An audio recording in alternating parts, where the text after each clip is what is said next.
¿Qué me dirían si les digo que una cerveza es un agente de cambio? Probablemente piensen que lo que digo no tiene sentido. O que soy un borracho que busca hacer apología del alcohol. Pero la cosa no va por ahí. Miren, yo vengo de las ciencias sociales, concretamente de la ciencia política. Y si bien muchas lecturas sobre los movimientos sociales han hecho match con lo que viven ellos, muchas veces entre cervezas he encontrado respuestas que la teoría política no me ha dado. Es más, mi inicio en el activismo ambiental fue entre cervezas. Yo me metí en el mundo de los proyectos desde muy joven, y cuando vine a vivir a Quito por mis estudios, me sentía como diablo en botella. Necesitaba un espacio donde pudiera no solo aprender, sino hacer cosas.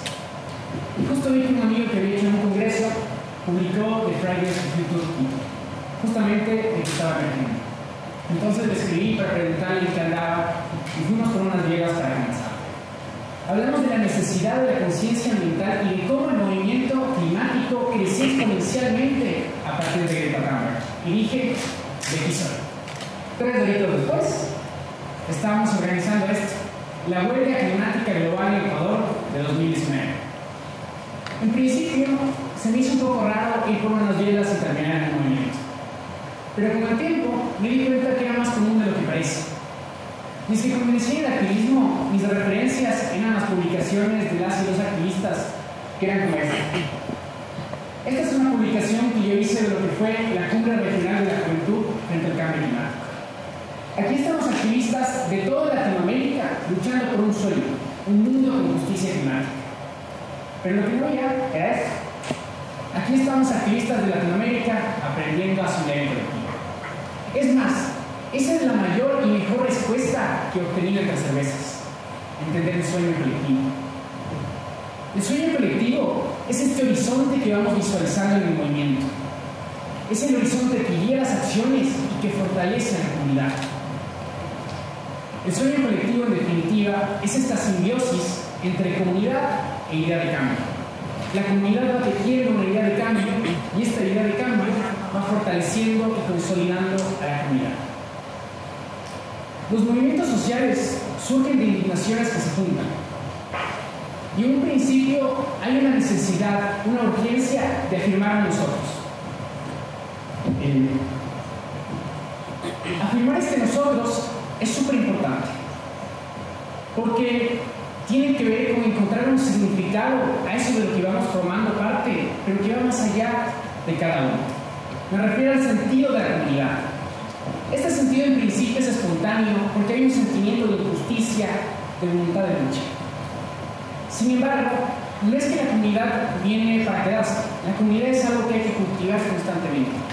Y se cultiva en la escucha colectiva, de estas inclinaciones compartidas, de las historias, de los anhelos. Esto es fundamental. Porque el activismo es duro. Ser consciente de algo te hace cuestionar tu manera de ver la vida, de ver el mundo. Buscar ser coherente te genera incomodidad. Y poner tu tiempo, mucho de tu tiempo, en proyectos que buscan generar un cambio que no se ve, nos da ansiedad. Por eso, conversar de estas cosas con personas que han pasado por estas mismas crisis nos desahoga. Y escuchar las historias de las y los compas de lucha nos hace sentirse nosotros desde donde nos entendemos. Es un conversar y un acompañarse que sana. Y es que hacer un mundo diferente entre tanta gente indiferente duele. Por eso nos cansamos, dudamos, nos rompemos. La valentía está en seguir luchando sabiendo que somos vulnerables. Y la fuerza está en eso que descubrimos que podemos lograr cuando nos juntamos. Miren, yo me acuerdo cuando empezamos con Tandari, un colectivo ecologista juvenil. Este venía de una convergencia de diferentes movimientos previos. Entonces, al principio todo el mundo estaba prendidazo, ¿no? Llovían las ideas de proyectos, de acciones, todo el mundo estaba conectado. Con el tiempo, las reuniones ya eran casi solo de trabajo, lo que es fundamental porque si no, no podemos aterrizar las ideas a la realidad.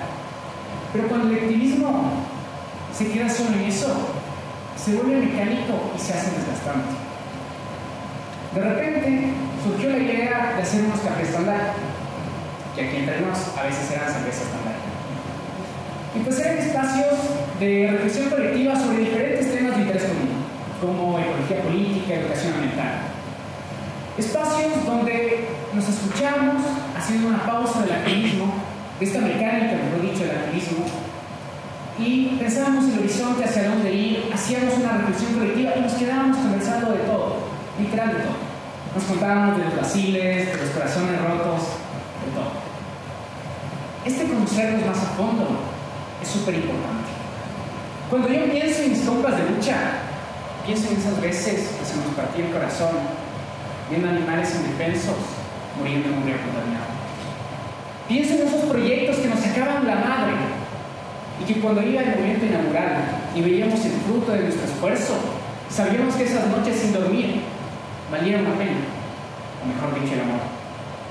Pero pienso también en esos cumpleaños que festejábamos, en esas veces que nos poníamos a jugar el lado reto, o en esas clubes de cumbres.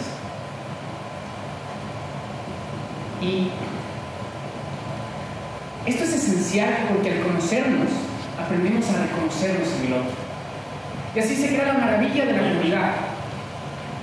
Ahora, la comunidad encuentra su unidad en esta indignación compartida, pero también, y fundamentalmente, diría yo, en el propósito compartido.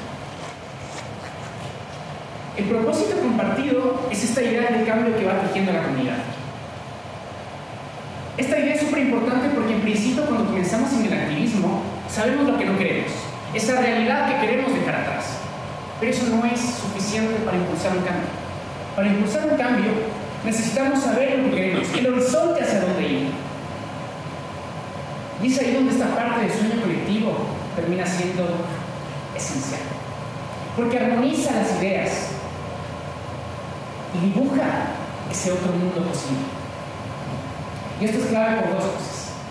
En principio, porque no podemos generar un cambio que en principio no somos capaces de visualizar. Y sobre todo, porque estos procesos son muy diversos. Las personas vienen de diferentes experiencias, diferentes estudios, y las soluciones que ven unos ignoran otros. De ahí la necesidad de aprender a trabajar en proyectos y en estrategias desde la inteligencia colectiva.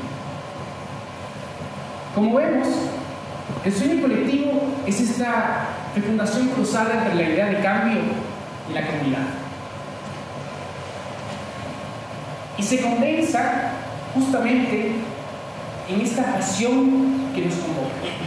Y yo sé que hablar de sueños suena súper romántico. Yo mismo en algún momento lo pensé así. Pero si algo he aprendido como activista es que no hay nada más concreto que un sueño colectivo trabajado en comunidad. Recuerdo de frente al ambiente. Nos unía el sueño de que por fin la política respondía a las demandas de la justicia ambiental. Y sabíamos lo que venía en elecciones. Todas y todos los candidatos nos iban a ofrecer de todo. Salud, educación, empleo, seguridad. Y sabíamos que nadie hablaría en serio de la protección ambiental.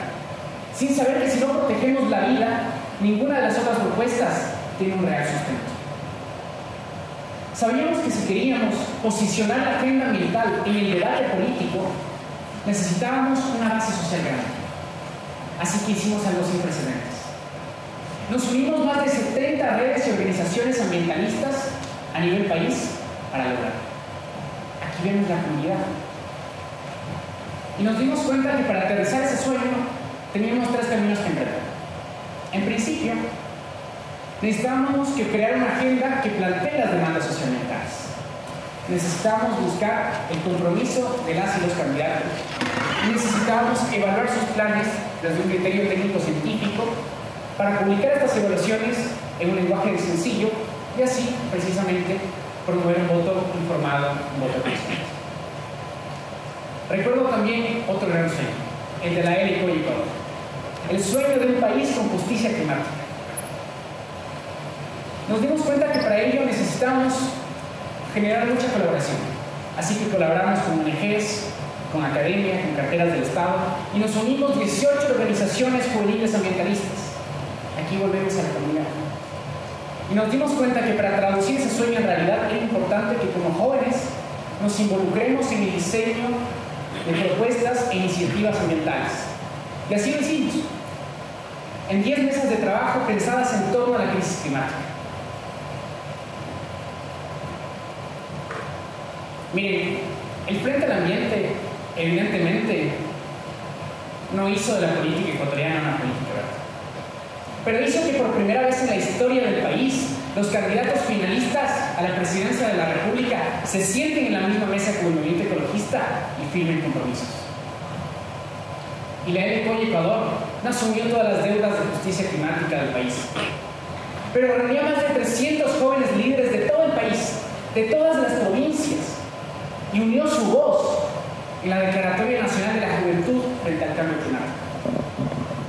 Estas acciones no cambian el mundo, pero algo cambia, y ahí está la clave, en que demuestran que la realidad puede cambiar.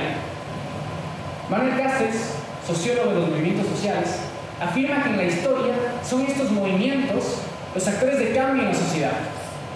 Estos cambios no son de la noche a la mañana. Las transformaciones sociales son caminos más largos que las personas. Y entender esto es liberador, porque nos quita este peso de encima que muchas veces tenemos, esta presión que sentimos de por poco querer lograr todo un proyecto, porque obviamente la realidad nos duele. Lo importante es entender que algo sí podemos, y es ser parte del paso colectivo que transita el camino hacia un mundo más justo. No hay que preocuparnos tanto por ver el cambio, hay que ocuparnos por impulsarlo, porque la razón de vivir en el vivir luchando no está en cambiar todo con un proyecto. La razón de vivir en el vivir luchando está en saber en qué parte de la historia estamos, está en saber que somos parte del cambio. Muchas gracias.